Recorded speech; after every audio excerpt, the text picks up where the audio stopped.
Good afternoon, and welcome to our final installment of Love Letters. This is Showcase on Maine's Try at a Play Reading series. In these trying times, we're trying to figure out different ways to put the arts out there and to keep people involved and interested and getting their artistic fix. So this was our first attempt at that. We have had two fantastic shows so far, and this is our final one this weekend, and it is starring Frank Baldo and Kathy Buterbaugh. And we had a rehearsal. They were actually the first ones we had a rehearsal with, and they're going to be fantastic. But it's amazing how this one play can have three so very different interpretations. So if you've watched all three of them, thank you. And you will have seen three very different shows. A little note: if you are so kind to donate to us, we would very much appreciate it. It's hard to try to figure out a way to keep going and make sure all the bills are paid. So every little bit helps. So you can donate at loveletters.eventbrite.com. We very much appreciate it. Also, if you want to comment, we will read some of the comments later at the end of the show when we have Kathy and Frank here talking with us. There is an intermission for this show. At the intermission, Christy will be joining us, and she's going to talk about what we're going to be doing next weekend. But sit back, relax, and enjoy our final presentation of A.R. Gurney's Love Letters.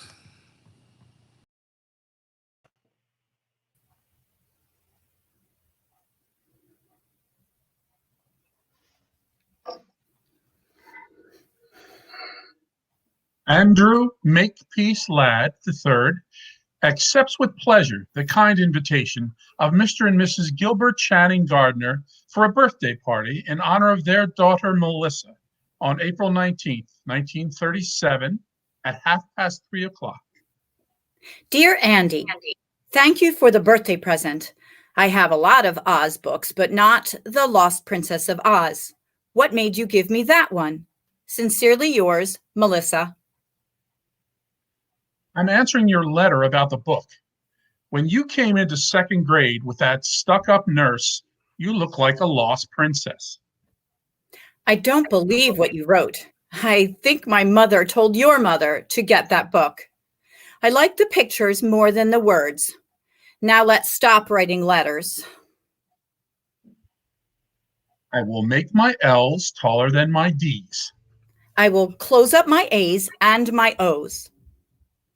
I will try to make longer P's. Pass it on. You're funny. Will you be my Valentine? Were you the one who sent me a Valentine saying, "Will you be my Valentine?" Yes, I sent it.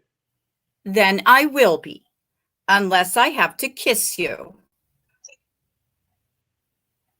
When it's warmer out, can I come over and swim in your pool? No, you can't. I have a new nurse named Miss Hawthorne who thinks you'll give me infantile paralysis. Will you go down and help me get the milk and cookies during recess? I will if you don't ask me to marry you again. I will not write personal notes in class. I will not write personal notes in class. I will not. Merry Christmas and Happy New Year. Love, Andy Ladd. I made this card myself. It's not Santa Claus.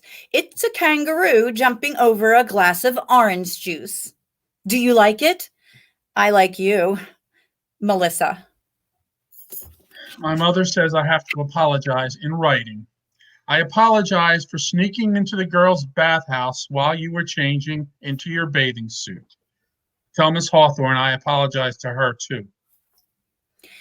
Here's a picture I drew of you and me without our bathing suits on. Guess which one is you? Don't show this to anyone. I love you. Here is a picture of Miss Hawthorne without her bathing suit on. You can't draw very well, can you? Thank you for sending me the cactus plant stuck in the little donkey. I've gotten lots of presents here in the hospital, and I have to write thank you notes for every one. I hate it here. My throat is sore all the time from where they cut out my tonsils. They give me lots of ice cream, but they also take my temperature the wrong way. Merry Christmas and Happy New Year. Why did they send you to another school this year? Merry Christmas. They think I should be with all boys. You made me promise to send you a postcard. This is it. You're supposed to write personal notes on the backs of postcards. For example, here are some questions to help you think of things to say. Do you like Lake Saranac? Is it fun visiting your grandmother? Are your parents really getting divorced? Can you swim out into the deep part of that lake, or does Miss Hawthorne make you stay in the shallow part where it's all roped off? Is there anybody there my age? I mean, boys. Please write answers to all these questions. No, no, yes, yes, no. Dear Melissa, remember me, Andy lad? They sent me to camp so I can be with all boys again. This is quiet hour, so I have to write home, but I've already done that, so I'm writing you. There's a real Indian here named Iron Crow who takes us on nature walks and teaches us 6 new plants a day. This is okay, except you forgot about poison ivy. I won the backstroke, which gives me 2.5 gold stars. If I get over 50 gold stars by Parents' Day, then I win a leadership prize, which is what my father expects of me. I'm making a napkin ring in shop, which is worth 4 stars, and which is either for my mother or for you. I hope you'll write me back, because when the mail comes every morning, they shout out our names, and it would be neat to walk up and get a letter from a girl. Help! Eek! Yipes! I can't write letters. It took me hours just to write Dear Andy. I write my father because I miss him so much, but to write to a boy? Hell's bells and oriental smells. Huh. I'm sending you this picture I drew of our cat instead. Don't you love his expression? It's not quite right, but I tried 3 times. I drew those jiggly lines around his tail because sometimes the tail behaves like a completely separate person. Huh. I love that tail. There's a part of me that feels like that tail. Oh, and here's some bad news. My mother's gotten married again to a man named Hooper McPhail. Help! Let me out of here! I like the cat. Is that the cat you threw in the pool that time when we were playing over at your house in 3rd grade? No, that was a completely different cat entirely. This is a dumb Halloween card and wouldn't scare anyone, but I'm really writing about dancing school. My parents say I have to go this year, but I don't see why I have to. I can't figure out why they keep sending us away from girls and then telling us we have to be with them. Are you going to dancing school also? Just write yes or no, since you hate writing. Yes. Dear Mrs. McPhail, I want to apologize to you for my behavior in the back of your car coming home last night from dancing school. Charlie and I were just goofing around, and I guess it just got out of hand. I'm sorry you had to pull over to the curb, and I'm sorry we tore Melissa's dress. My father says you should send me the bill, and I'll pay for it out of my allowance. Dear Andy, Mommy brought your letter up here to Lake Placid. She thought it was cute. I thought it was dumb. I could tell your father made you write it. You and I both know the fight in the car was really Charlie's fault, and Charlie never apologized, thank God. That's why I like him, actually. As for you, you shouldn't always do what your parents want, Andy. Even at dancing school, you're always just doing the right thing all the time. You're a victim of your parents sometimes. That was why I picked Charlie to do the rumba with me that time. He at least hacks around occasionally. I'm enclosing a picture I drew of a dancing bear on a chain. That's you, Andy. Sometimes. I swear. I know it seems jerky, but I like writing, actually. I like compositions in English. I like writing letters. I like writing you. I wanted to write that letter to your mother because I knew you'd see it. So it was like talking to you when you weren't here and when you couldn't interrupt. Hint, hint. My father says everyone should write letters as much as they can. It's a dying art. He says letters are a way of presenting yourself in the best possible light to another person. I think that too. I think you sound too much like your father, but I'm not going to argue by mail. And anyway, the skiing's too good. Get well soon. I'm sorry you broke your leg. Mommy says I broke it purposely because I'm a self-destructive person and went down Whiteface Mountain without asking permission. All I know is I wish I had broken my arm instead, so I'd have a good excuse not to write letters. I'm enclosing a picture I drew of the bedpan. I'm serious. Don't you love its shape? Andrew M. Ladd III accepts with pleasure the kind invitation of Mrs. R. Ferguson Brown for a dinner in honor of her granddaughter, Melissa Gardner, before the Children's Charity Ball. I'm writing this letter because I'm scared if I called you up, I'd start crying right on the telephone. I'm really mad at you, Andy. Don't you know that when you're invited to a dinner before a dance, you're supposed to dance with the person giving it at least twice? And I don't mean my grandmother either. That's why they give dinner parties, so people get danced with. I noticed you danced with Ginny Waters, but you never danced with me once. I just think it's rude, that's all.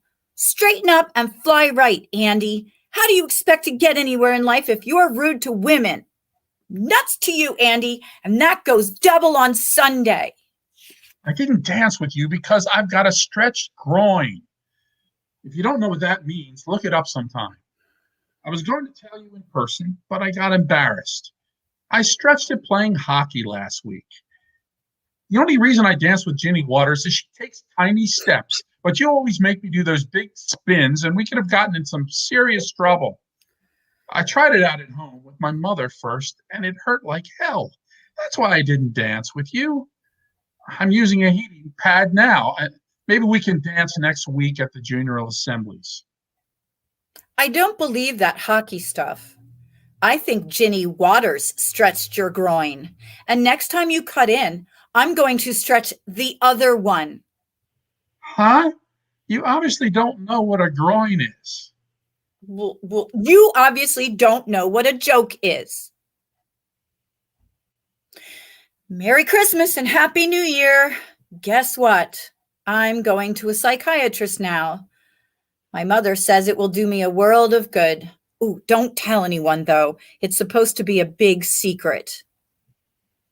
Merry Christmas and Happy New Year. I have a question, and would you please write the answer by mail? Because sometimes when you call, my mother listens in on the telephone. And when she doesn't, my little brother does. Here's the question. Do you talk about sex with the psychiatrist? I talk about sex all the time. It's terribly expensive, but I think it's worth it. If I went to a psychiatrist, I'd talk about you. Seriously, I would. I think about you quite often. Sometimes I think you just like me because I'm richer than you are. Sometimes I really have that feeling. I think you like the pool and the elevator in my grandmother's house and Simpson in his butler's coat coming in with ginger ale and cookies on a silver tray. I think you like all that stuff just as much as you like me. All I know is my mother keeps saying you'd make a good match. She says if I ever married you, I'd be set up for life. But I think it's really just physical attraction. That's why I liked going into the elevator with you at your grandmother's that time. Want to try it again? Help! Let me out of here! Oh, they shipped me off to this nunnery. It's the end of the absolute world. We have to wear these sappy midi blouses and learn posture in gym and speak French out loud in class. Aide-moi, mon chevalier. Oh, God, it's crappy here. All the girls squeal and shriek, and you can hear them barfing in the bathroom after the evening meal. We can only go to Hartford one day a week if we find a chaperone, and there are only 2 dances with boys a year. And if we're caught drinking, even beer, it's a wham, bam, on to the next train and home, which is worse. Can you come visit me some Sunday afternoon? We can invite boys to tea from 4 to 6. There are these biddies sitting around keeping watch, but if the weather's good, we could walk up and down the driveway before we have to sign in for evening prayers. They've made me room with this fat, spoiled Cuban bitch who has 9 pairs of shoes, and all she does is lie on her bed and listen to Finian's Rainbow. How are things in Glockamora? Who gives a shit how things are there? It's here where they're miserable. The walls of this cell are puke green, and you can't pin anything up except school banners and pictures of your stupid family. What family? Am I supposed to sit and look at a picture of Hooper McPhail? Come save me, Andy, or at least write, just so I hear a boy's voice even on paper. Just got your letter. They shipped me off too. Last minute decision. Your mother told my mother it would do me good. She said I was a diamond in the rough. I'll write as soon as I smell her. Dear Diamond, you too? I give up. Why do they keep pushing us together and then pulling us apart? I think we're all being brought up by a bunch of foolish farts. Now we'll have to write letters, which I hate. But don't let them smooth you out, Andy. I like the rough parts. In fact, sometimes I think you ought to be a little rougher. Love, me. I'm very sorry to be so late in replying, but I haven't had much time. I also have a lot of obligations. I have to write my parents once a week and 3 out of 4 grandparents separately once a month, and Minnie, our cook, who sent me a box of fudge. Plus, I have all my schoolwork to do, including a composition once a week for English and another for history.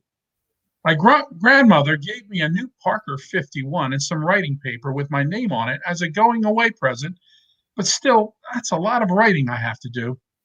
Last week, I was so tied up, I skipped my weekly letter to my parents, and my father called the school long distance about it. I had to go up on the carpet in front of the rector and say I wasn't sick or anything. I was just working.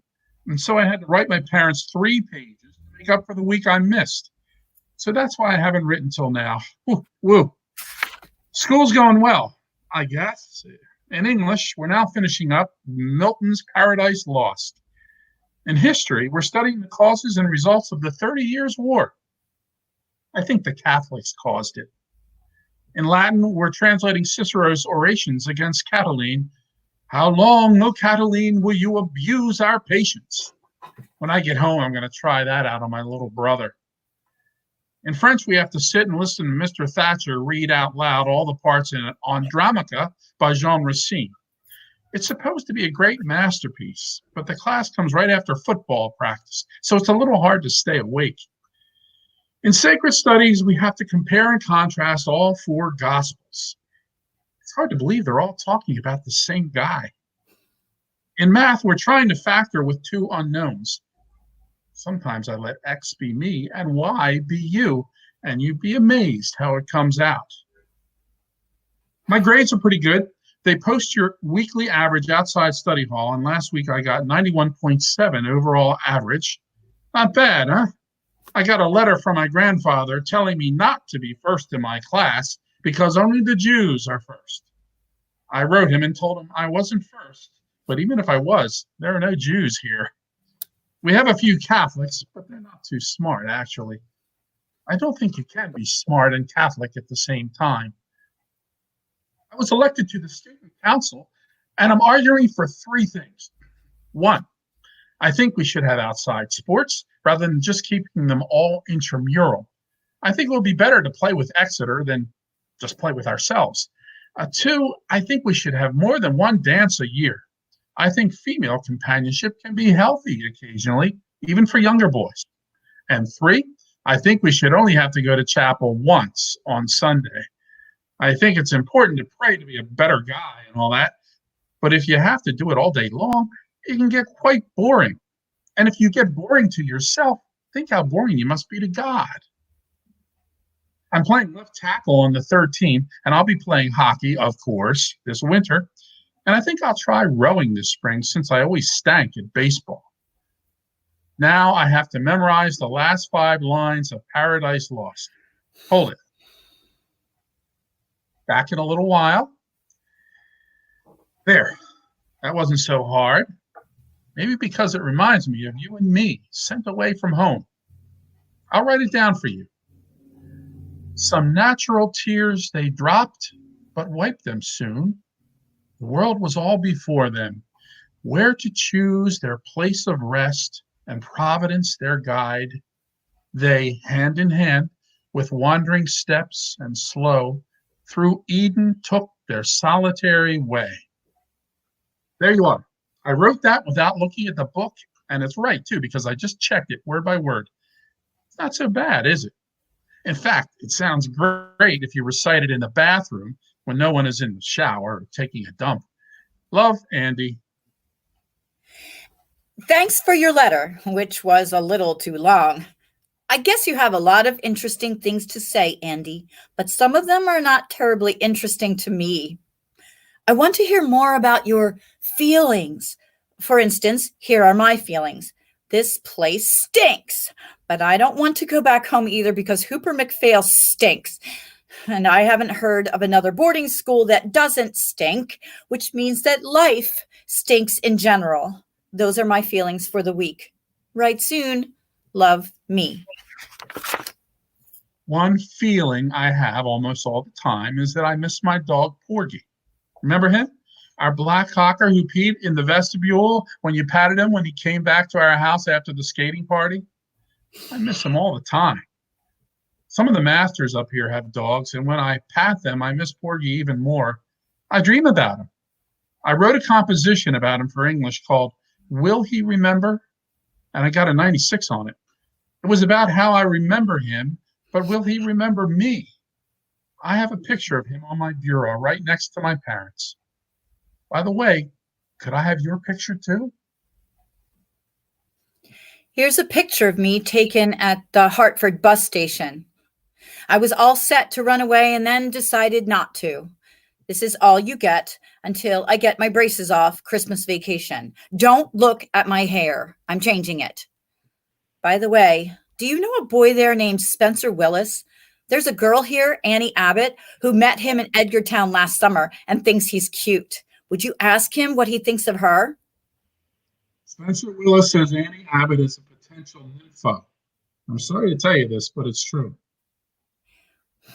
Annie says to tell Spencer he's a total turkey. Tell him she'd write and say to herself, but she's scared of barfing all over the page. Do you get out for Thanksgiving? We don't because of the war. We do, but I don't. I've been grounded just for smoking one lousy Chesterfield out behind the art studio. So now I have to stay here and eat stale turkey with Cubans and Californians. That's all right. I was supposed to meet Mummy in New York, but it looks like she can't be there anyway because she's going to Reno to divorce Hooper McPhail. Yippee! Yay! He was a jerk and a pill, and he used to bother me in bed, if you must know. I like seeing you Christmas vacation, particularly with your braces off. I really like necking with you in the Watson's rumpus room. Will you go steady with me? I don't believe in going steady. It's against my religion. I hated that stuff with all those pairs of pimply people in the Watson's basement, leaning on each other, swaying to that dumb music with all the lights off. If that's going steady, I say screw it. My mother says you should meet as many boys as you can before you have to settle down and marry one of them. That way, you'll make less of a mistake. It didn't work for her, but maybe it will work for me. Can we at least go to the movies together during spring vacation? I don't know, Andy. I like seeing you, but I don't want to go home much anymore. My mother gets drunk a lot, if you must know, and comes into my room all the time and talks endlessly about I don't know what because she slurs her words. The only really good time I had was when I came over to your house Christmas Eve. That was fun. Singing around the piano, hanging up the stockings, playing Chinese checkers with your brother, helping your mother with the gravy. I liked all that. You may not have as much money as we have, but you've got a better family. So, spring vacation, I'm going to visit my grandmother in Palm Beach. Ho hum. At least I'll get a tan. P.S. Enclosed is a picture I drew of your dog Porgy, who I remember from Christmas Eve. The nose is wrong, but don't you think the eyes are good? I'm stroking the fourth crew now. Yesterday, I rode number 2 on the 3rd. Tomorrow, I may row number 6 on the 2nd or number 4 on the 5th. Who knows? You get out there and work your butt off, and the launch comes alongside and looks you over, and the next day they post a list on the bulletin board saying who will row what. They never tell you what you did right or wrong, whether you're shooting your slide or bending your back or what. They just post the latest results for all to see. Some days I think I'm doing really well, and I get sent down 2 crews. One day I was obviously hacking around, and they moved me up. There's no rhyme or reason. I went to Mr. Clark, who's the head of rowing, and I said, "Look, Mr. Clark, there's something wrong about this system. People are constantly moving up and down, and no one knows why. It doesn't have to have anything to do with whether you're good or bad, strong or weak, coordinated or uncoordinated. It all seems random, sir." And Mr. Clark said, "That's life, Andy," and walked away. Well, maybe that's life, but it doesn't have to be life. You could easily make rules which make sense. So the good ones moved up and the bad ones moved down, and people knew what was going on. I'm serious. I'm thinking about going to law school later on. Your last letter was too much about rowing. Do you know a boy there named Steve Scully? I met him down in Florida, and he said he went to your school and was on the first crew. He said he was the fastest rower in the boat. Is that true, or was he lying? I think he may have been lying. Steve Scully was lying. He doesn't even row. And if he did and rowed faster than everyone else in the boat, he'd mess the whole thing up. He said he got to second base with you. Is that true? Steve Scully is a lying son of a bitch, and you can tell him I said so. Will you be around this summer? I think I've got a summer job caddying, so no more camp, thank God. I'll be visiting my father in California. I haven't seen him in 4 years. He has a new wife, and I have 2 half-sisters now. It's like going to find a whole new family. Oh, I hope. Do you like California? Write me about California. How's your second family? Did you get my letters? I checked with your mother and I had the correct address. How come you haven't answered me all summer? Back at school now. Hope everything's okay with you. Did you get my letters out in California, or did you have a wicked stepmother who confiscated them? I don't want to talk about California ever. For a while, I thought I had 2 families, but now I know I really don't have any. You're very lucky, Andy. You don't know it, but you are. But maybe I'm lucky too, in another way. I was talking to Mrs. Wadsworth, who came in from Hartford to teach us art. She says I have a real talent in drawing and in painting, and she's going to try me out on pottery as well. She says some afternoon she's going to take me just by myself to her studio in Hartford, and we'll do life drawings of her lover in just a jockstrap. Don't laugh. She says art and sex are sort of the same thing. Dear Melissa, I have 4 questions, so please concentrate. 1, will you come up to the midwinter dance? 2, if so, can you arrive on the 11:22 Friday night train? 3, does the rector's wife have to write your headmistress telling her where you will be staying? 4, does the rector's wife also have to write your mother? The answer is yes, except for my mother, who won't care. I have to tell you this right off the bat. I'm really goddamn mad at you. I invite you up here for the only dance my class has been able to go to since we got here. I meet you at the train and buy you a vanilla milkshake and bring you out to school in a taxi. I score 2 goals for you during the hockey game the next afternoon. I buy you the $8 gardenia corsage. I make sure your dance card is filled with the most regular guys in the school. And then what happens? I now hear that you sneaked off with Bob Bartram during the Vienna Waltz and necked with him in the coat room. I heard that from 2 guys. And then Bob himself brought it up yesterday at breakfast. He says he French kissed you and touched both your breasts. I tried to punch him, but Mr. Enbody restrained me. I'm really sore, Melissa. I consider this a betrayal of everything I hold near and dear, particularly since you would hardly even let me kiss you goodnight after we had cocoa at the rector's. And you know what I'm talking about, too. So don't expect any more letters from me or any telephone calls either during spring vacation. Sincerely yours. Sorry, I am. I hate that Bob Bartram.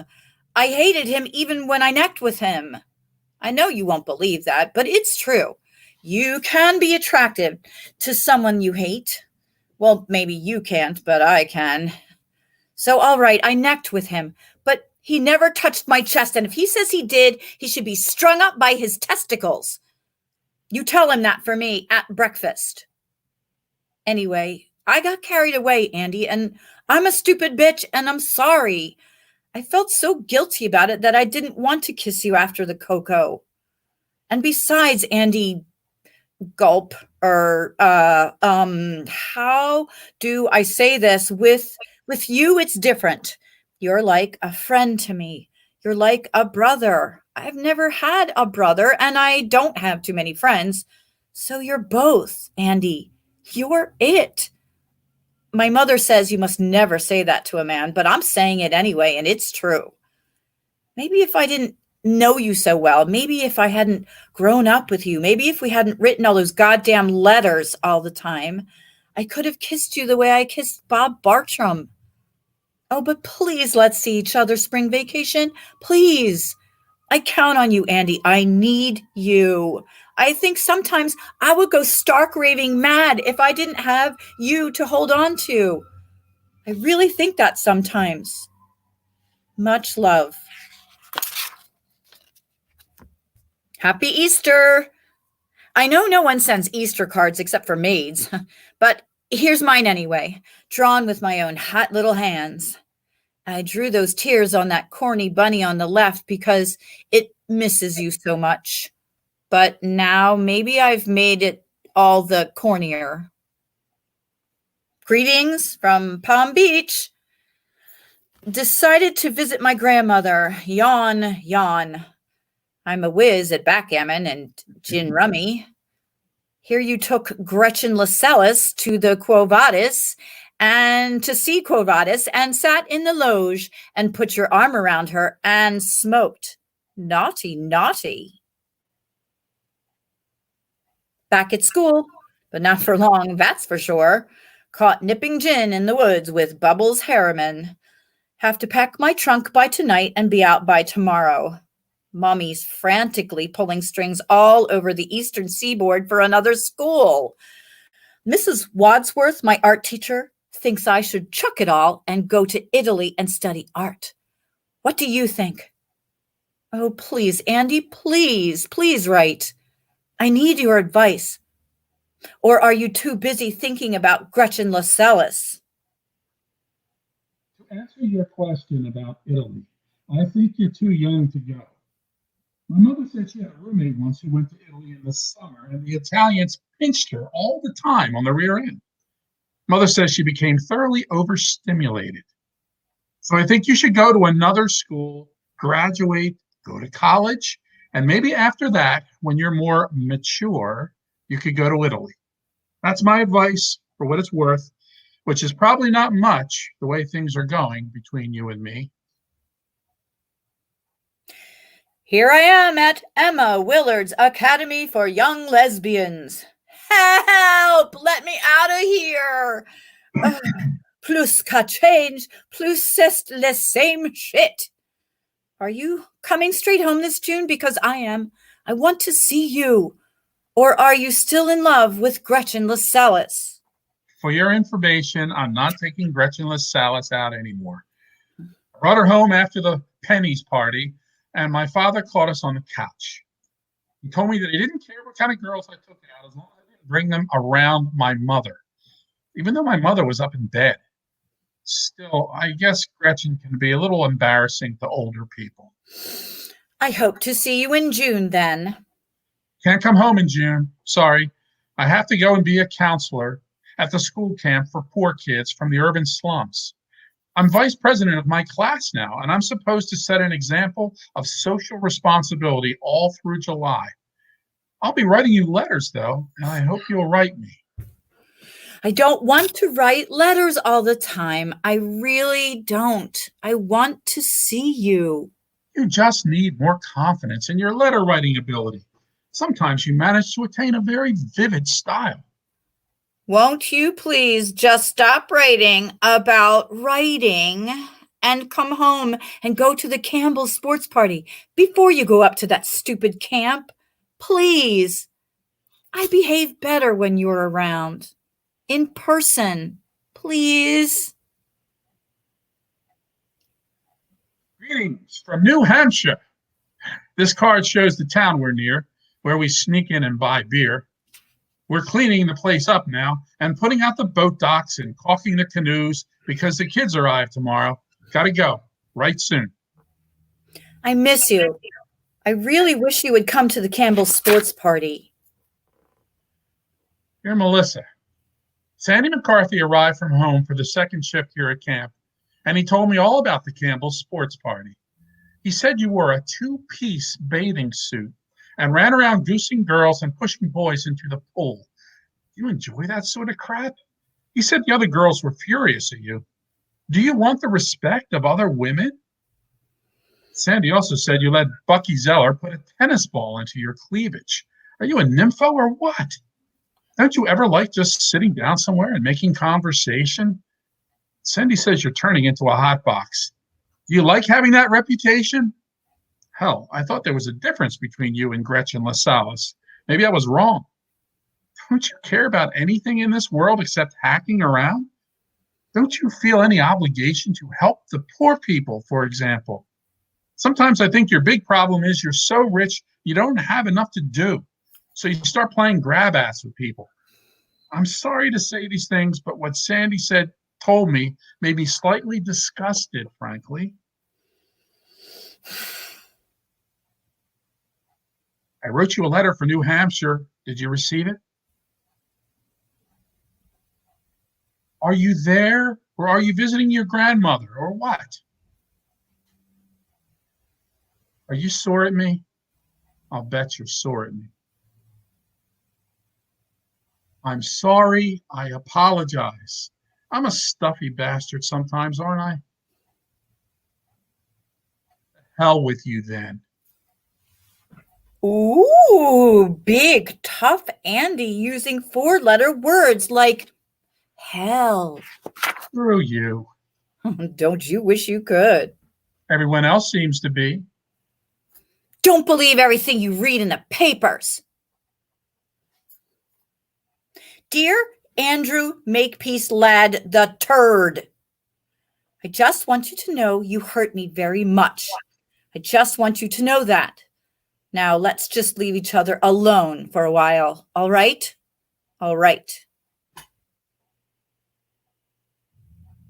Dear Melissa, my mother wrote me that your grandmother had died. Please accept my deepest sympathies.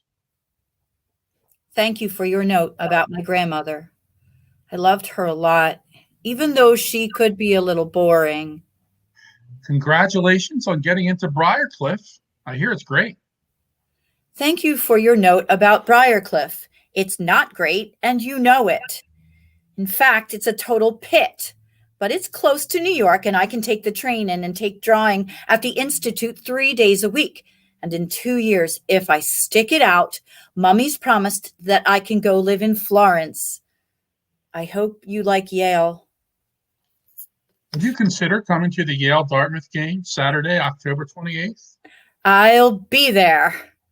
Uh-oh. Damn. I'm sorry, Melissa. I have to cancel. My parents have decided to visit that weekend, and they come first, according to them. My mother said she'd love to have you with us, but my father thinks you can be somewhat distracting. You and your parents. Let me know when you decide to grow up. How about the Harvard game, November 16th?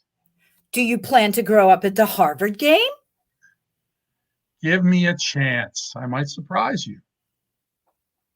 Okay, let's give it a try. You should know that I'm even richer now than when you said I was rich, thanks to poor Granny. I plan to drive up to the front gates of Calhoun College in my new red Chrysler convertible and sit there stark naked, honking my horn and drinking champagne and flashing all of the freshmen. Here's the schedule. We'll have lunch at Calhoun around noon, then drive out to the game. Then there's a sea breeze party at the Fence Club afterwards and an eggnog brunch at St. Anthony's the next day. I'll reserve a room for you at the Taft or the Duncan, probably the Taft, since the Duncan is a pretty seedy joint. Make it the Duncan. I hear the Taft is loaded with parents all milling around the lobby, keeping tabs on who goes up in the elevators. Can't wait till the 16th. The Duncan it is. Hubba, hubba, good year, rubber.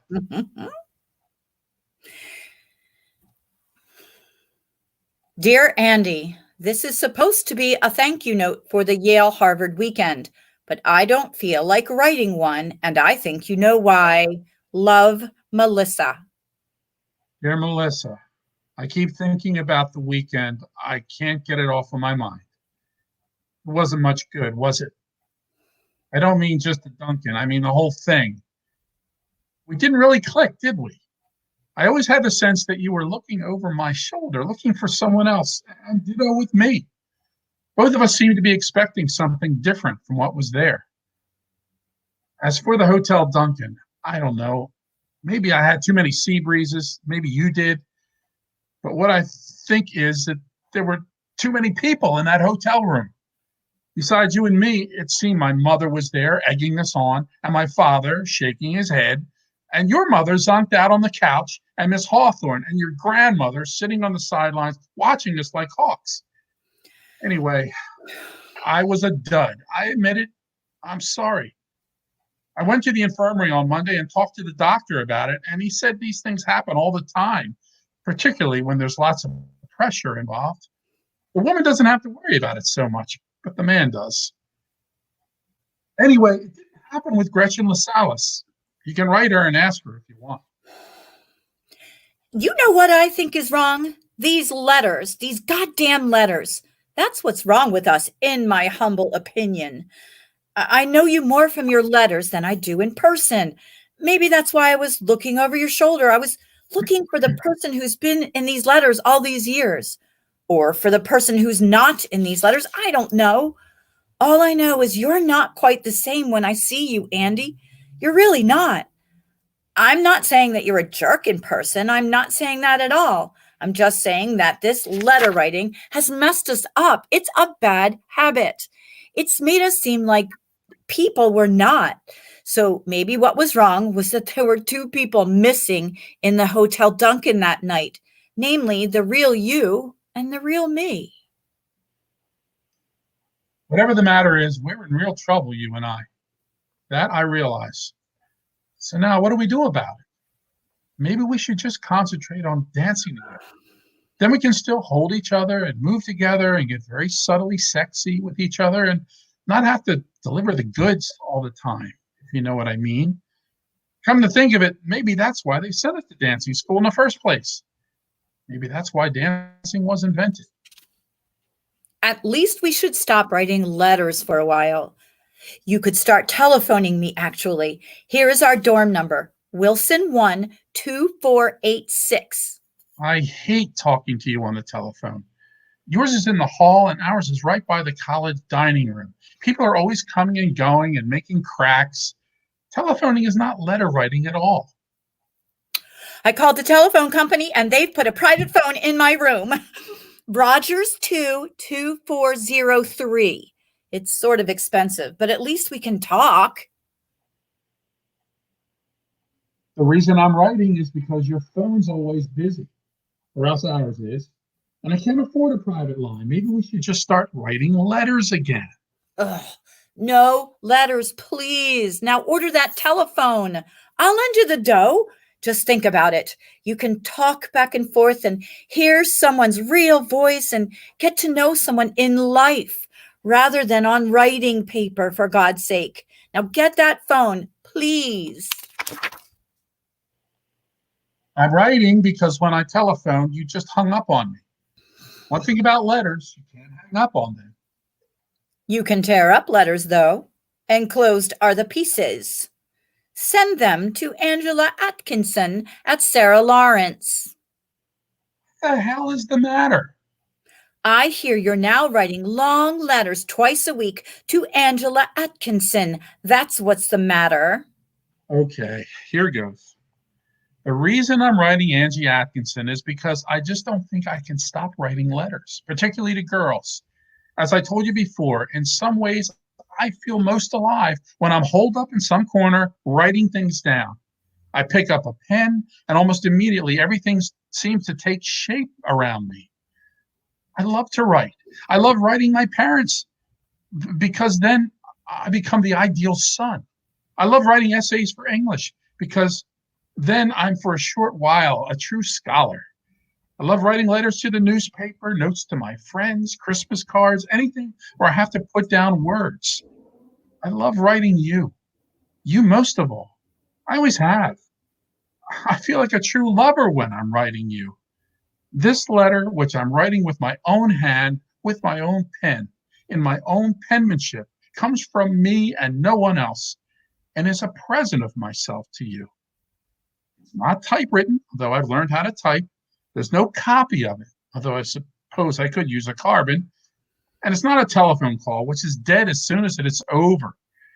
No, this is just me the way I write, the way my writing is, the way I want to be to you, giving myself to you across a distance, not keeping or retaining any part of it for myself, giving this piece of myself to you totally.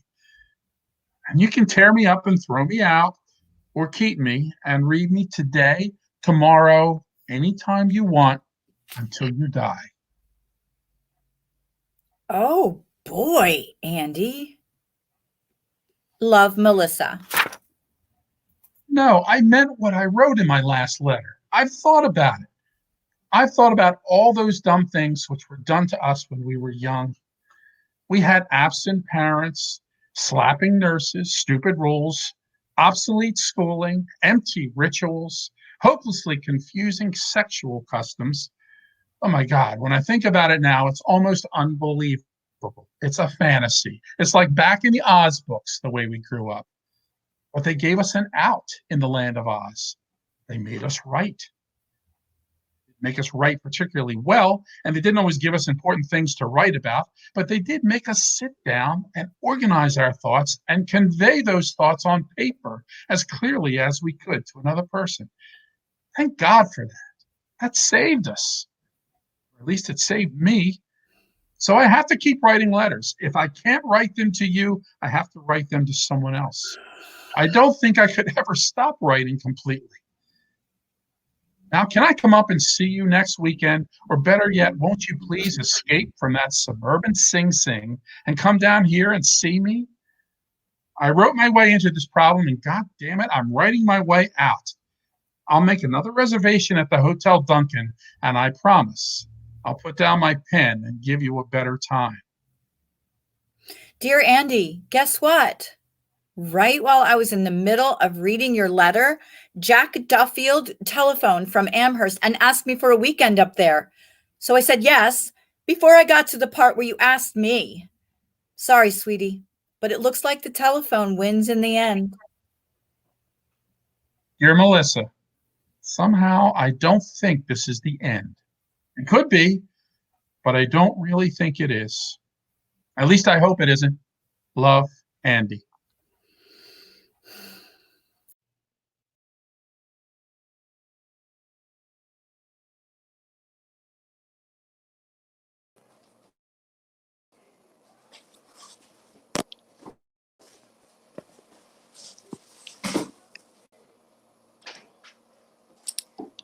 You're on mute. I was muted. All of that I said totally muted. Eventually, I will learn how to use this. I said that was Act 1. Great, and Christy's with us. How you doing? This is really hard on the phone. Okay, so before we lose you, do you want to tell people what's coming up next? Yeah, can you hear me okay? Okay. So next weekend we are doing another concert similar to last week. Can you put up the picture? Look at that.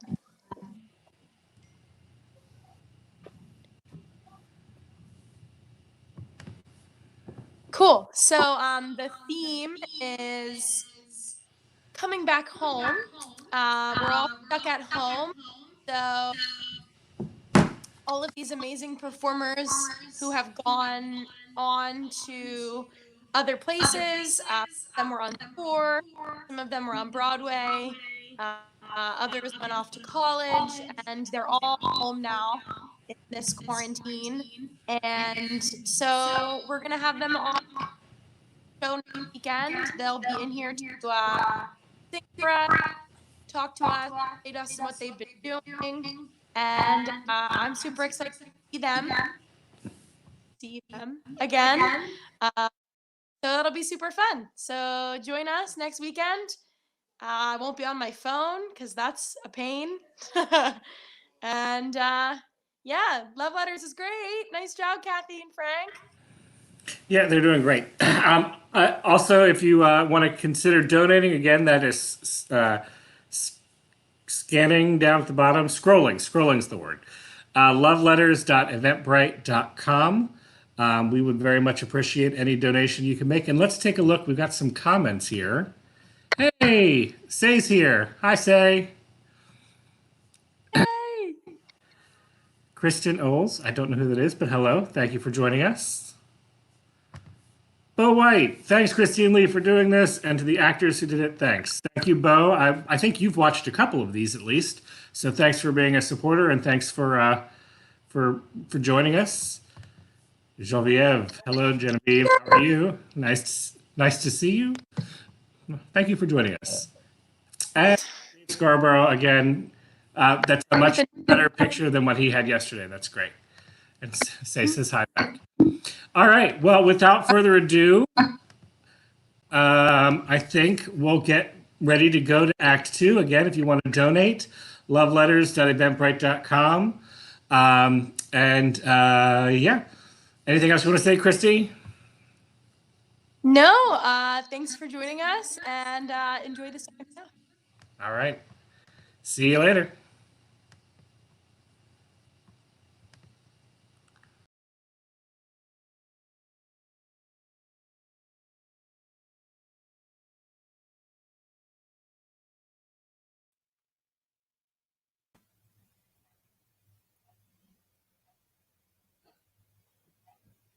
Hey, yoo-hoo! Look where I am. Florence. Oops, I mean Firenze. I love it. What are you doing in Florence? What am I doing?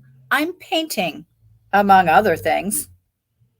Good luck on the painting. Go slow on the other thing. Merry Christmas. Buon Natale. Happy birthday. Mother wrote you won an art prize in Perugia. She said it was a big deal. Congratulations. Congratulations on making Scrolling Key, whatever that is. Merry Christmas from the land of Oz. Feliz Navidad from the Costa del Sol. Happy birthday from the Sterling Library. Here you graduated summa cum laude with all sorts of prizes. Sounds disgusting. Anchors away. Here I am looking like Henry Fonda and Mr. Roberts, writing this during the midwatch on the bridge of a giant attack aircraft carrier churning through the Mediterranean in the wake of Odysseus and Lord Nelson and Richard Halliburton. You'll be pleased to know our guns are loaded, our planes in position, and our radar is constantly scanning the skies, all designed simply and solely to protect you against communism. Next time you see me, I want you to salute. I should have known you'd join the Navy. Now that you can once again be with all boys. We come into La Spezia in January. Could we meet? Sorry, I'll be in Zermatt in January. Ship will be in Mediterranean all spring. We come into Naples March 3rd, 4th, or 5th. How about standing on the pier and waving us in? As the French say, je suis désolé, and meeting Mother in Paris in March. Why don't you sail up the Seine? Merry Christmas from Manila. I've been transferred to an admiral's staff. Happy New Year from Aspen. What are you doing in Aspen? Going steadily downhill. Hello from Hong Kong. Goodbye to San Francisco. Konnichiwa. Aboyo gozaimasu. Shore duty in Japan. Hey, you. Rumor hath it that you're hooked up with some little Jap bar girl out there. Say it isn't so. Mother wrote that you're living with some Japanese geisha girl and your family's all upset. Is that true? Did you get my letter? You're so far away and your Navy address is so peculiar that I'm not sure I'm reaching you. I hear you're seriously involved with a lovely Japanese lady. Would you write me about her? Merry Christmas and Happy New Year. I thought you might appreciate this card. It's a print by the 19th century artist Hiroshige. It's called Two Lovers Meeting on a Bridge in the Rain. Love, Andy. Hey, you sly dog. Are you getting subtle in your old age? Are you trying to tell me something? If so, tell me more. I told my psychiatrist about the great love affair you're having in Japan. I said I felt suddenly terribly jealous. He said that most American men have to get involved with a dark-skinned woman before they connect with the gorgeous blonde goddesses they really love. He brought up James Fenimore Cooper and Faulkner and John Ford movies and went on and on. Is that true? Write me what you think. I'm dying to hear from you. Did you get my last letter? I hope I didn't sound flip. Actually, I've just become involved with someone too. His first name is Darwin, and he works on Wall Street, where he believes in the survival of the fittest. I'd love to hear from you. Your mother told my mother that you've decided to marry your Japanese friend and bring her home.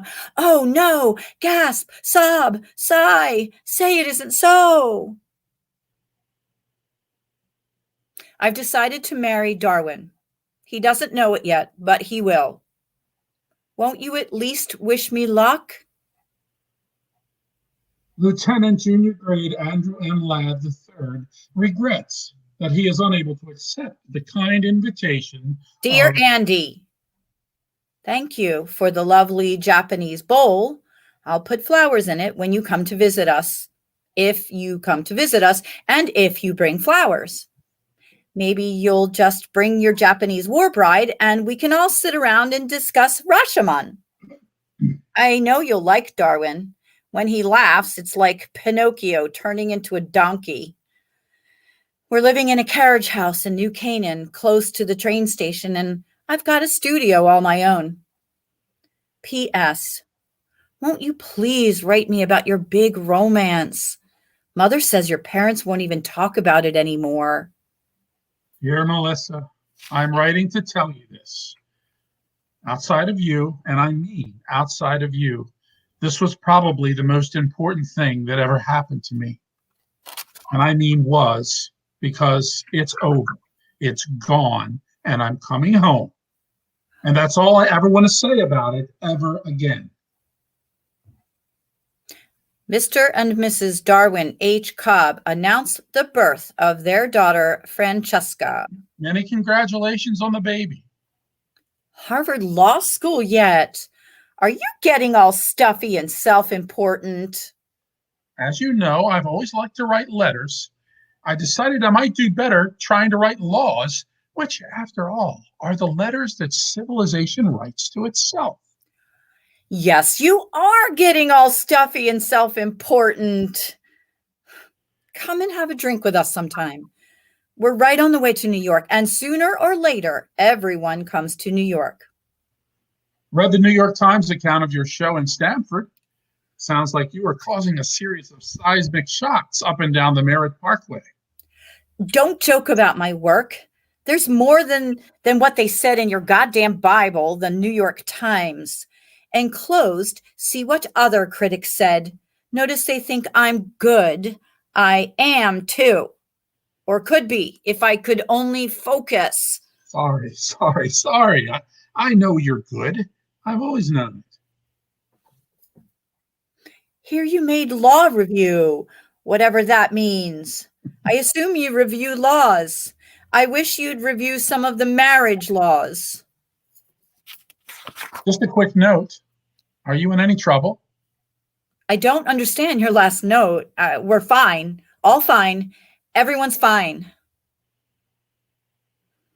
Congratulations on baby number 2. Number 2 is a perfect way to describe this particular baby. Greetings from Washington. Here clerking for a Supreme Court justice, which isn't quite as fancy as it sounds. Dear Andy, I was very sorry to hear about the death of your father. I know he was a great influence on you, and I know you loved him very much. I also know he didn't like me. I'm sure he thought I was bad for you, and probably I was. Still, he was a good, decent man, and I always knew where I stood with him when you'd bring me home to your family back in the old days, back in the land of Oz. I wish I'd had a father like that. Please accept my deepest sympathies. Love, Melissa. Dear Melissa, thank you for your note on my father. I did love him. He was a classy guy, the best of his breed. Even now he's gone, I can still hear him reminding me of my obligations to my family, my country, and myself, in roughly that order.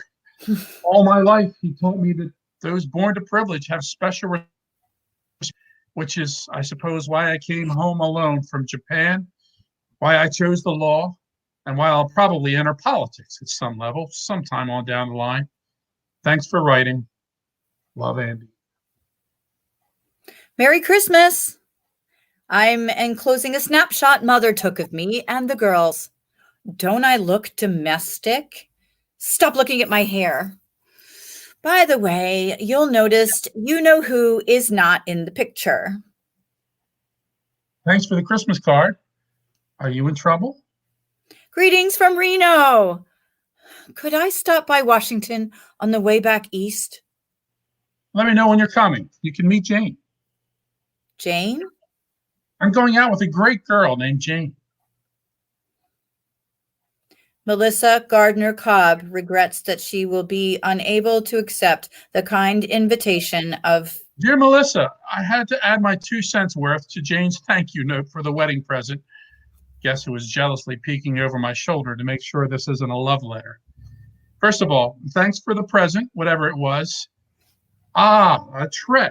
I am now told it was a tray. A hand-painted tray. Hand-painted by you, I'll bet. Anyway, thank you. I hope all goes well with you, as it does with us. We'll be moving to New York in the fall. I got a job with one of those high-powered law firms. It will probably be stuffy as hell for a while, but I'll learn the ropes.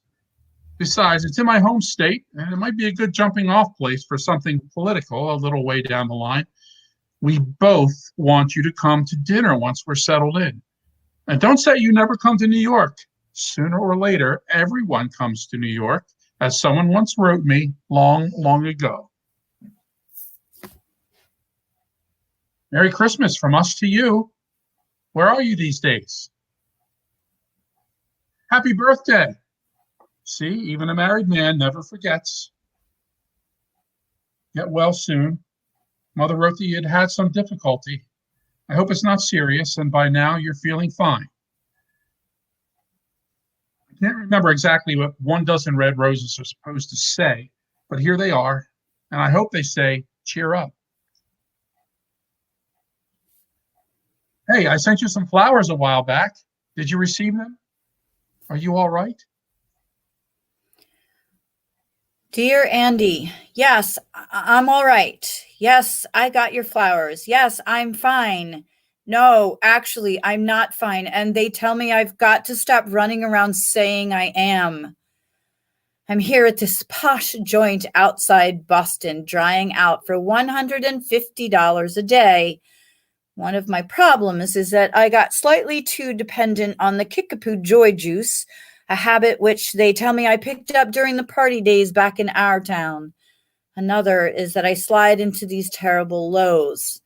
Mommy says I drag everybody down, and I guess she's right. Anyway, the result is that my ex has taken over custody of the girls, and I'm holed up here, popping tranquilizers, talking my head off in single and group psychiatric sessions, and turning into probably the biggest bore in the greater Boston area. Have you thought about doing painting again? That might help. Did you get my note about taking up art? You were good, and you know it. You should keep it up. I did get your note. I have taken it up, and it helps. Really. Thank you. I'm channeling my rage, enlarging my vision, all that. I hope all goes well with you and wait, hold it. I'm looking up in my little black book. It's Jane. It's Jane. I hope all's well with you and Jane. Merry Christmas from Andy and Jane Ladd. And Andrew the Fourth. Guess the name of the dog. Porgy. Got it. Merry Christmas from San Antonio. I'm trying the Southwest. I can see the most incredible shapes from my bedroom window. And there's also a pretty incredible shape now sleeping in my bed. Season's greetings from the Ladd family. Mother wrote you were planning to get married again. I was. I did. I'm not now. Donna, Rhodes, and McAllister announced the appointment to partnership of Mr. Andrew M. Ladd III. Dear Andy, now you're such a hotshot lawyer. Could you help me get my children back? Darwin hardly lets me near them, and when he does, they behave as if I had some contagious disease. I wasn't much of a mother, but maybe I could improve if I just had legal responsibility. Better stay out of this one. Our past connections, conflict of interest. Hello from Egypt. I am trying to start again in the cradle of civilization. Christmas greetings from the Ladds, Andy, Jane, Drew, Nicholas, and Ted. And of course, Porgy. I'm thinking of moving to Los Angeles. Do you know anyone in Los Angeles? Does anyone know anyone in Los Angeles? Joy to the world from all the Ladds. Note our new address. Merry Christmas. Hey, you, what's going on? Just when I decide to move to New York, I see you've scampered off to the suburbs. I find the suburbs generally safer. Chicken. Mother wrote that you won some important election for the Republicans. I'm terribly disappointed. I love all politicians, but I find Democrats better in bed. I'm a liberal Republican with a strong commitment to women's rights. Doesn't that count? Depends on your position. Paintings and Drawings by Melissa Gardner. The Hastings Gallery, 422 Broadway, March 18th through April 30th. Opening reception, March 20th, 6 to 8 p.m. Note I've gone back to my maiden name. That's a laugh. Got your announcement for your new show. Good luck. P.S. I'd love to have one of your paintings. We could use a little excitement on our living room walls. Seriously, what would one cost? Come to the show and find out. Never made your show. Sorry. Things came up. Chicken again. You're right. Actually, it's just as well. I'm going through what the critics call an anarchistic phase. They say I'm dancing on the edge of an abyss, and you'd better stay away. I might take you with me when I fall.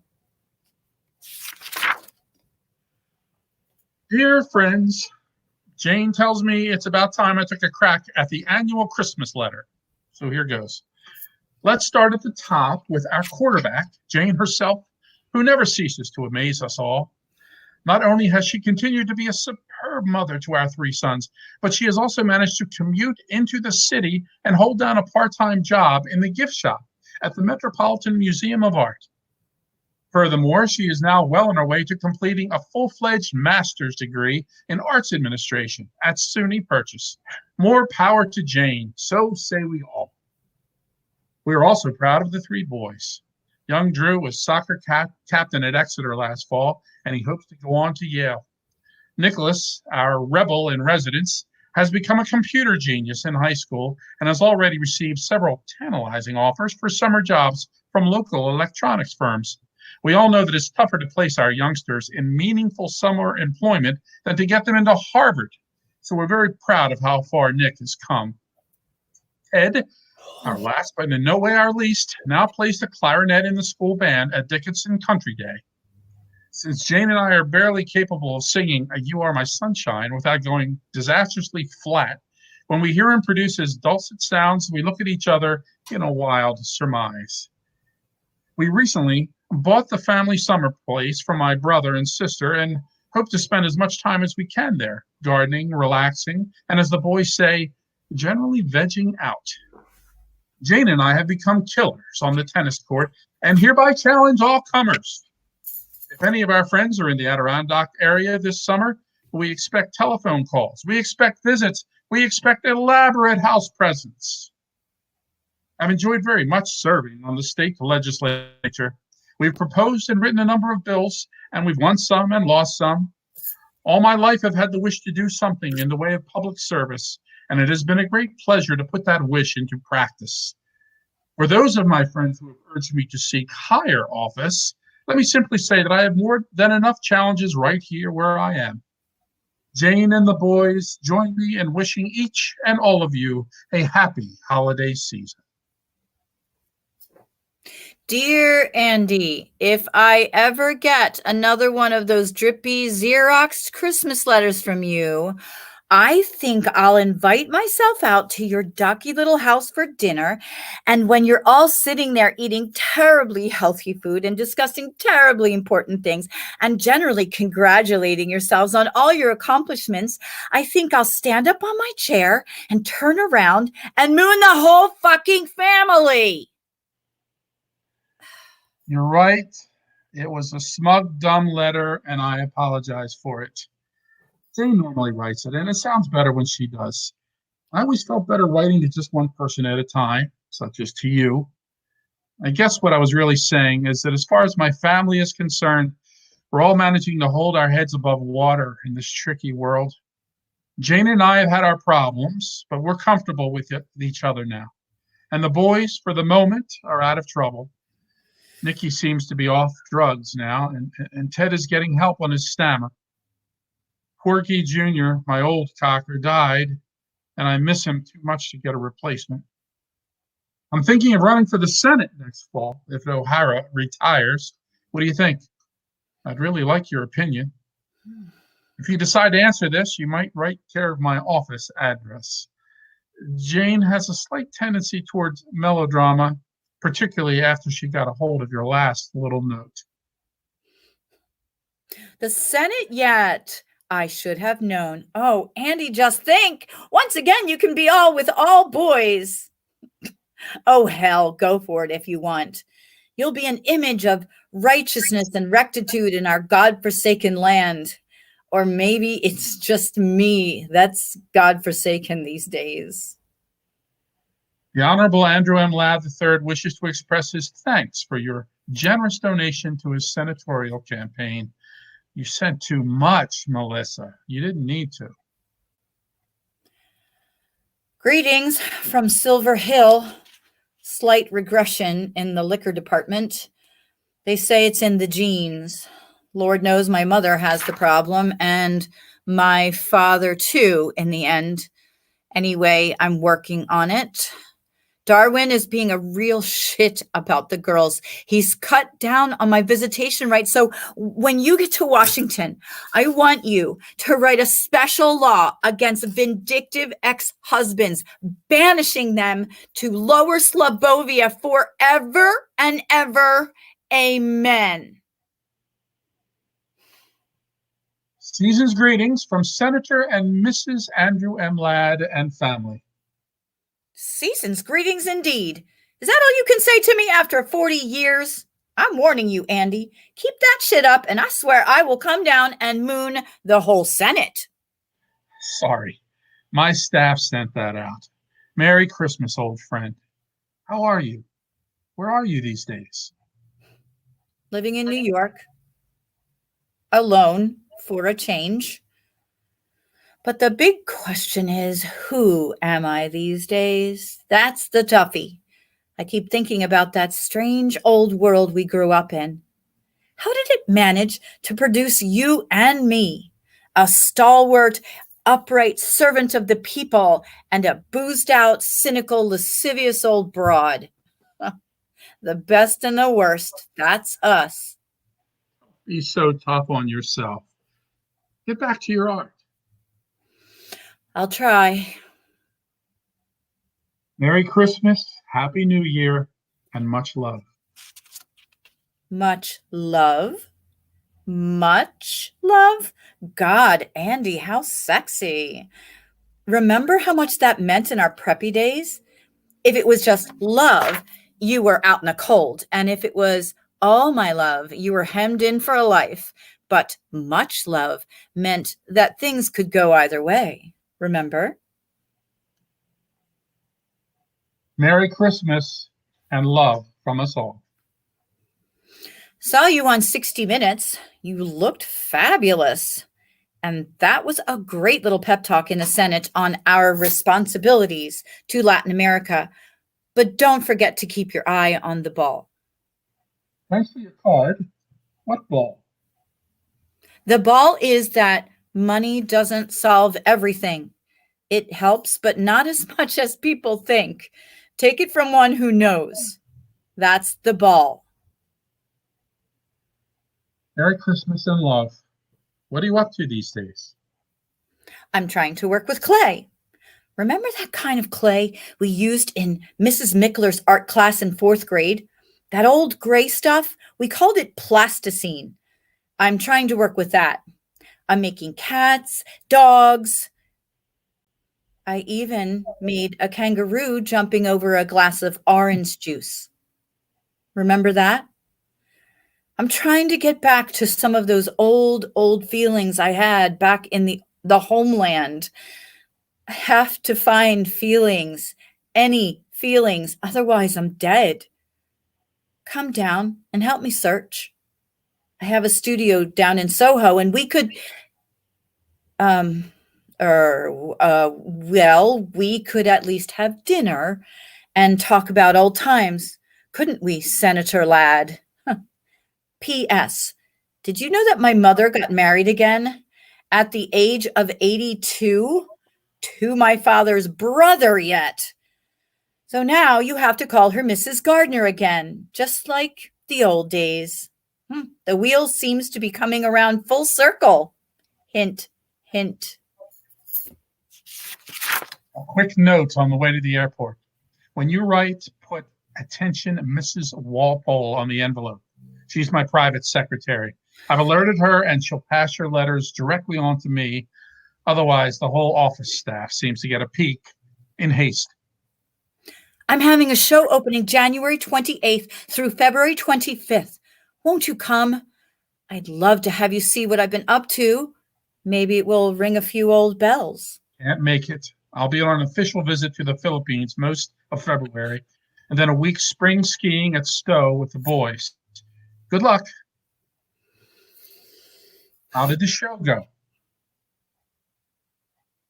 Haven't heard from you.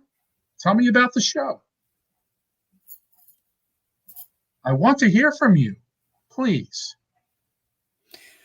The show stank. The crowd hated it. The critics hated it. I hated it. It was nostalgic shit. You can't go home again, and you can quote me on that one. I'm turning to photography now. Realism. That's my bag. The present tense. Look at the modern world squarely in the face and don't blink. Oh, Andy, couldn't I see you? You're all I have left. I'll be in New York next Tuesday, the 19th. Have to make a fundraising speech at a dinner. I could stop by your place afterwards.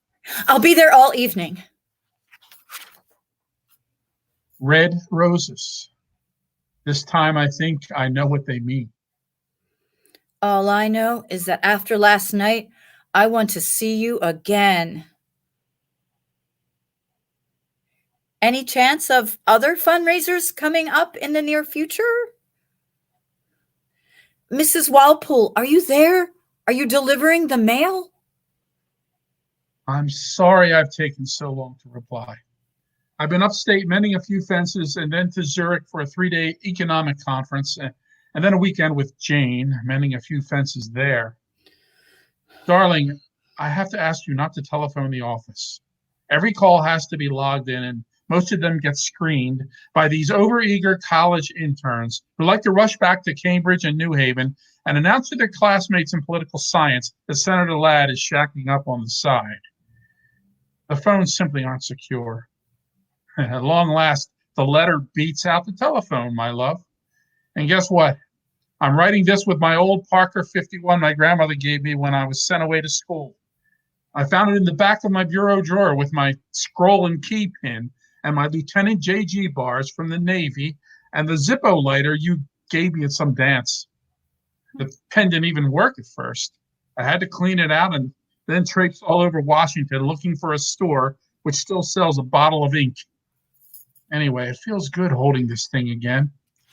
It feels good writing to you again, longhand, forming my D's and T's the way Miss Emerson taught us so long ago. I know you've never liked writing letters, but now you have to. As for business, I plan to come through New York next Wednesday, and I'll call you from the airport if there's time to stop by.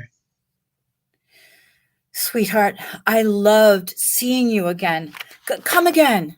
We'll be stopping through a week from next. Did you ever dream we'd be so good at sex? Two uptight old wasps going at it like a sale at Brooks Brothers. I figure 50 years went into last night. Let's go for 100. Oh my God. Come again sooner or sooner. I'm already making plans. Have to go to San Francisco to visit the girls. Couldn't we meet somewhere on the way? I don't see how we can possibly go public. Some country inn, some deliciously seedy motel. I don't see how. See you more than for just a few hours. Price we have to pay. I'm getting so I think about nothing but how we can. I'm not sure I can change my whole life so radically. Other politicians have gotten divorced. Rockefeller, Reagan. Jane, the children, my particular constituency. You've become the center of my life. If you left, I don't think that I could. Because of the coming election, I don't see how we can. Dear Andy, a reporter called up from the Daily News. What do I do about it? Nothing. I suppose you know all this, but there's a crack about us in Newsweek, and Mother heard some radio talk show where they actually named names. What should I do? Go away? What? Nothing. They called Darwin, you know? They tracked him down. The son of a bitch told them that this has been going on for years. Wish it had been. Now they're telephoning. What do I say? Say we're good old friends. Friends, I like. Good, I like. Old, I'm beginning to have problems with. Then don't say anything. Hang up. This too shall pass. Will I be seeing you again? Better not for a while. I meant after the election. Better lie low for a while. I miss you terribly. Better lie low. I need you, Andy. You're my anchor man these days. Without you, I'm not sure that I can. Hold on now. Just hold on. Where were you? I waited 3 hours hoping you'd at least call. Please don't telephone. Mrs. Walpole was sick that day, and I haven't seen you in over a month now. coming election, Surely you could at least take time out to. I want to be reelected. I need you. I need you to be with you. I don't know if I can. The election, the election, the election. I haven't heard from you in 6 weeks, Andy. Are you trying to tell me something, Andy? Is this it, Andy? Congratulations on landslide victory. Love, Melissa. Would we meet at your place next Sunday night? Oh, thank God. I meant that we have to talk, Melissa. Uh-oh. Talk. I'm scared of talk. In fact, I dread it. Dearest Melissa, are you all right? That was a heavy scene last Sunday, but I know I'm right. We've got to go one way or the other, and the other leads nowhere.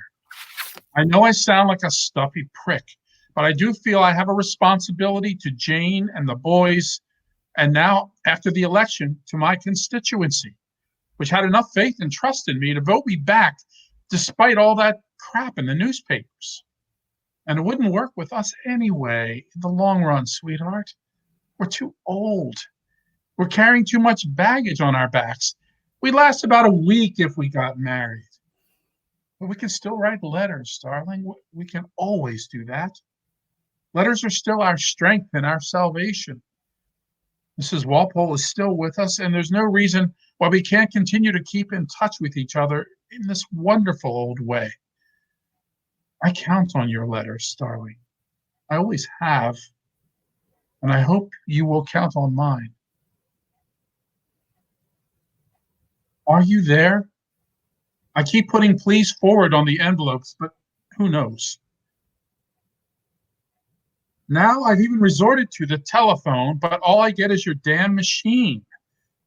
Please, I need to hear from you. Senator and Mrs. Andrew M. Ladd III and family send you warm holiday greetings and every good wish for the new year. Andy Ladd, is that you? Blow-dried and custom-tailored and jogging trim at 55. Hiding behind that lovely wife with her heels together and her hands folded discreetly over her snatch. And is that your new dog, Andy? I see you've graduated to a golden retriever. And are those your sons and heirs? And help, is that a grandchild nestled in someone's arms? God, Andy, you look like the Holy Family. Season's greetings and happy holidays and even Merry Christmas, Senator Ladd. We who are about to die salute you. Just reread your last note. What's this we who are about to die stuff? May I see you again? I want to see you again, if I may. Dear Mrs. Gardner, I seem to have lost touch with Melissa again. I wonder if you might send me her latest address. Dear Melissa, your mother wrote that you'd return to the land of Oz. I'm flying up next Thursday to see you. No, please don't. Please stay away. I've let myself go. I'm fat. I'm ugly. My hair is horrible. I'm locked in at the funny farm all week, and then mother gets me on weekends if I'm good. They put me in all sorts of new drugs, and half the time I don't even make sense in it all. And I can't even do finger painting without fucking it up.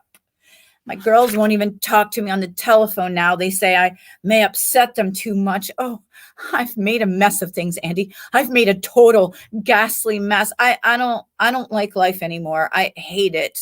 Sometimes I think if you and I had just if we had just oh, but just stay away, Andy, please. Arriving Saturday morning. We'll meet you at your mother's. Don't. I don't want to see you. I won't be there. I'll be gone. Andy, I swear I'll be gone.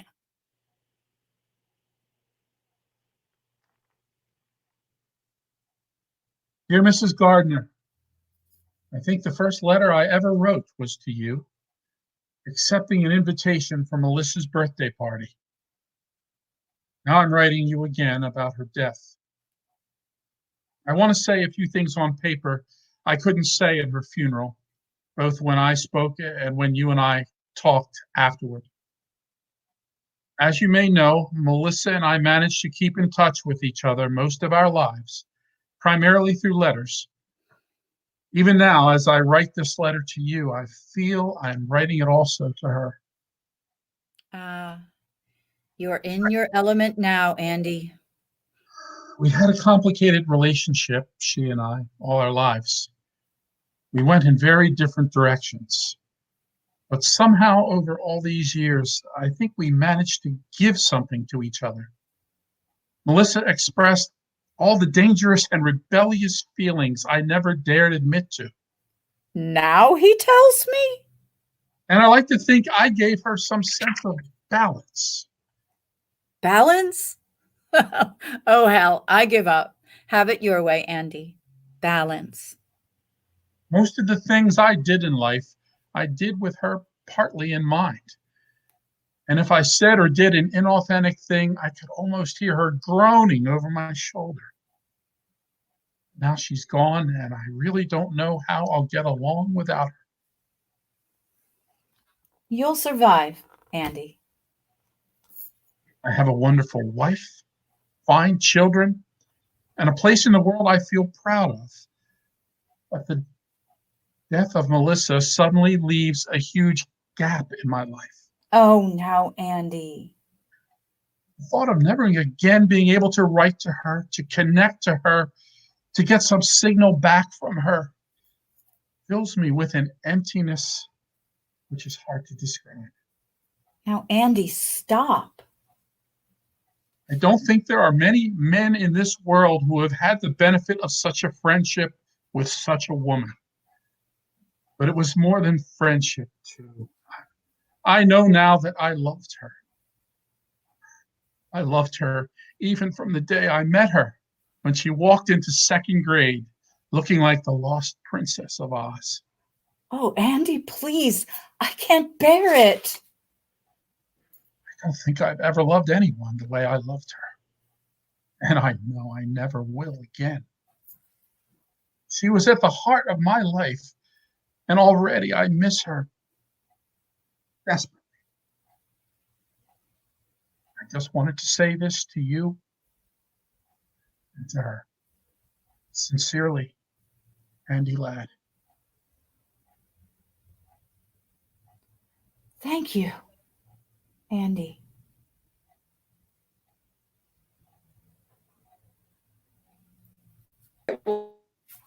Hang on one.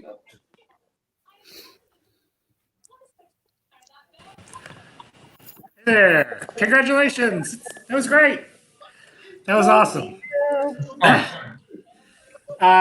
Christy's joining us for a little bit, and I've got Sully here who will not leave me alone. I think he really has to. Hi, Sully. Hi, Sully. Doggy. So, yeah, the dog was very much listening the entire show. He very much liked it. So, talk to me about what you guys are doing during this quarantine. Frank? Well, I'm trying to, as long as I have a phone and a computer, I can sort of keep practicing law. So I'm trying to keep that going. Seems to be everyone's in the same boat these days. But and we're hanging out at home, playing some music, learning some new tunes. Maybe I'll even post one or two. And FaceTiming. We missed the little guys, that Atlas and Jameson, and so we get to see them in their antics. But it's, we miss the hugs. Put it that way. But it's going.